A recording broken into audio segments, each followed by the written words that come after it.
The video is purely educational and is not a financial advice. Trading involves financial risk. Past performance is no guarantee of profits. Please consult a SEBI registered financial advisor before making any investment decisions. दोस्तों अभी middle east में world war जैसी situation बन रही है। US और Israel ने Iran पर मैसिव एयर स्ट्राइक कर दिया है। सुप्रीम लीडर खमेनी की मौत हो गई है। न्यूक्लियर साइट्स, मिसाइल बेस सब तबाह कर रहे हैं, लेकिन अब ईरान भी चुप नहीं बैठ रहा।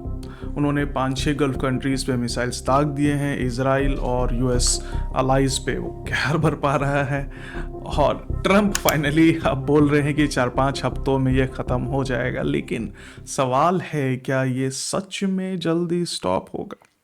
और स्टॉक मार्केट में अगले 1-2 हफ्ते कैसे रहेंगे? गोल्ड, क्रूड ऑयल और सब कमोडिटीज़ पे क्या असर होगा? और इनफैक्ट आज देखें तो गिफ्ट निफ्टी 2.5% गिर गई, लगभग 500 पॉइंट 24,350 को हिट कर गई है। तो क्या सच में निफ्टी के 19,000 गिर जाने का खतरा रहेगा?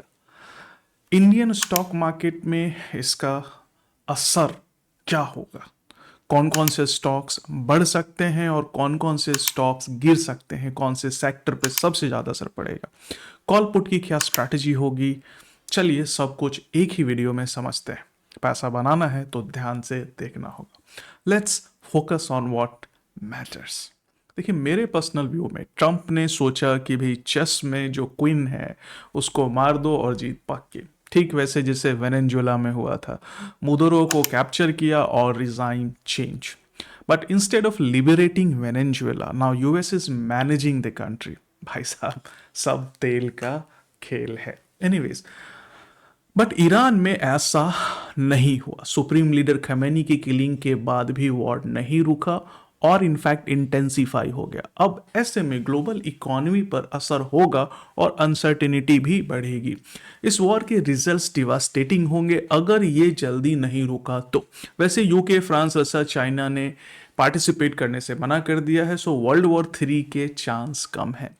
ऑयल रूट जो सबसे ज़्यादा ब्लॉक होने का खतरा है वो है स्ट्रेट ऑफ हॉर्मज। ये दुनिया का सबसे क्रिटिकल एनर्जी चेक पॉइंट है और अभी US Israel versus Iran operation EPIC fury के कारण इफेक्टिवली ब्लॉक हो चुका है। ईरान के रेवोल्यूशनरी गार्ड्स IRGC ने डिक्लेयर किया है कि स्ट्रेट ऑफ हॉर्मज क्लोज्ड है। उन्होंने वार्निंग दी है कि भाई कोई भी शिप पास करने की कोशिश करेगा तो हम उसमें आग लगा देंगे। एनीवेज, अब इस हिसाब से क्रूड ऑयल तो बढ़ेगा। कल एक दिन में हमें 9% का गेन देखने को मिला, बाद में 6% पे आके रुका MCX पे।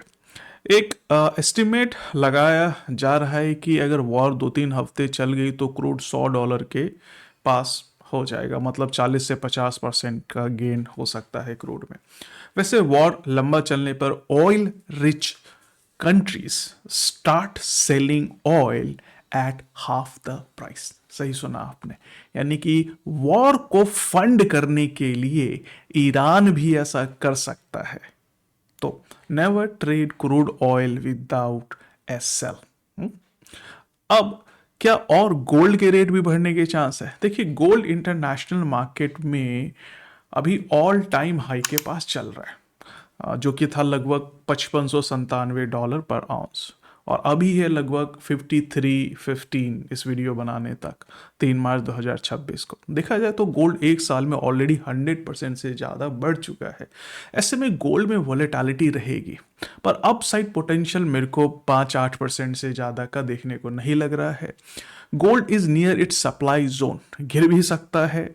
सो do not trade gold without stop loss. So I am maintaining bear to neutral position in gold. International market में गोल्ड पे अगर आप नज़र डालो तो गोल्ड एक्चुअल में सप्लाई जोन से टूट गया है।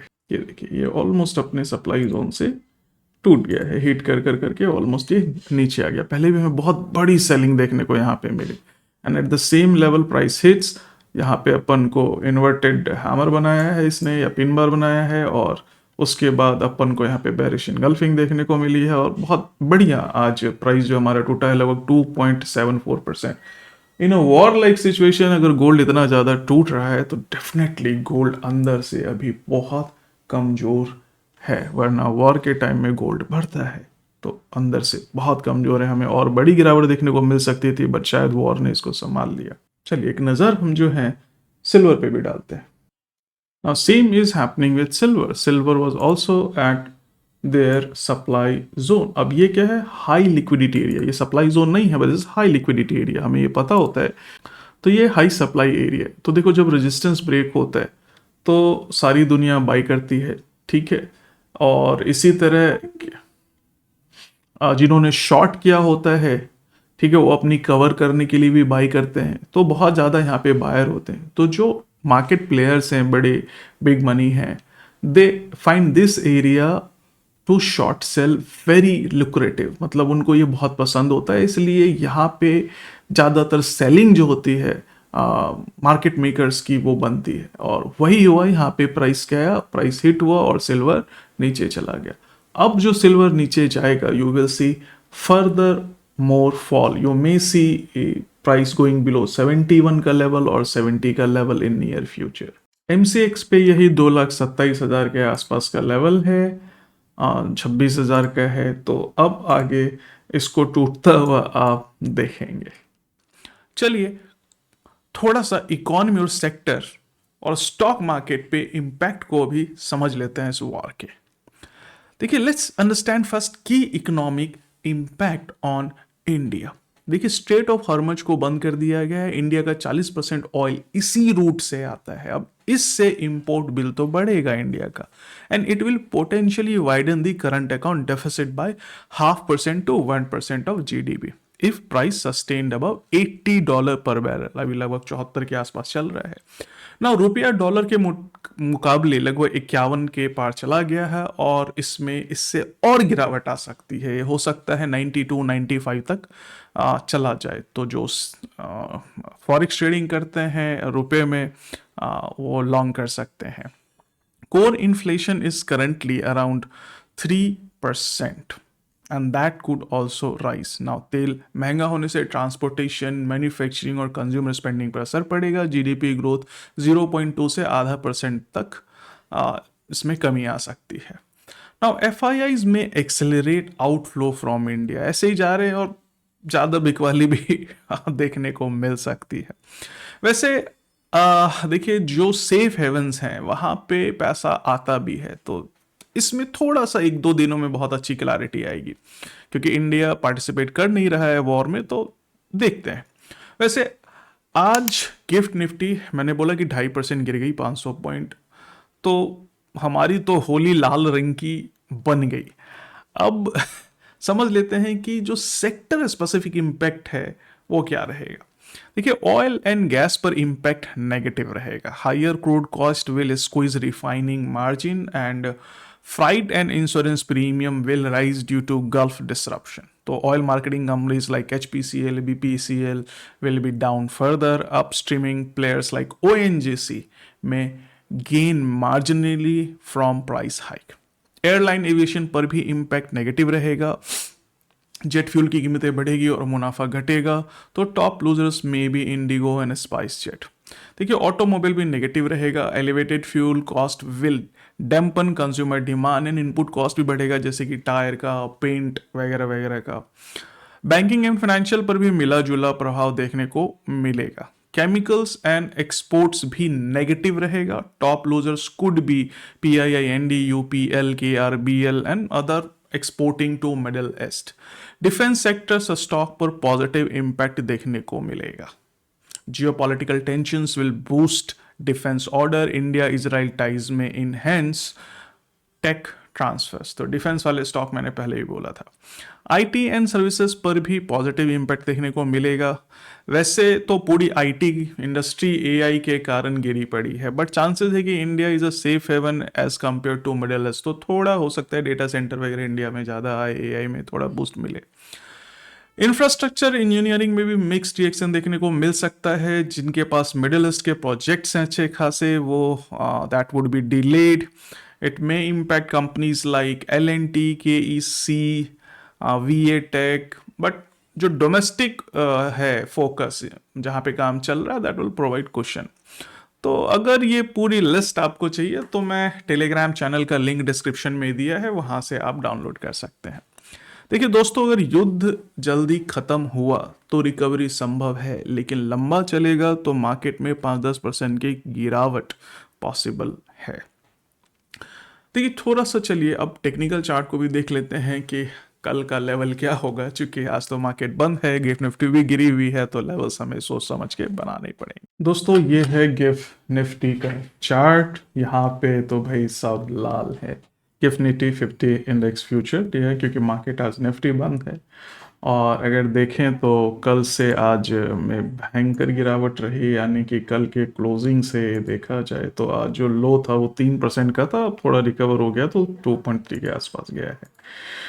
तो क्या ये फर्दर गिर सकता है कल जब हमारी मार्केट खुलेगी? तो ऑब्वियसली हमारी मार्केट तो यहाँ पे कहीं पे बंद हुई है, तो करेक्शन तो गिफ्ट निफ्टी को मैच करने के लिए शायद लेगी ही, शायद लेगी।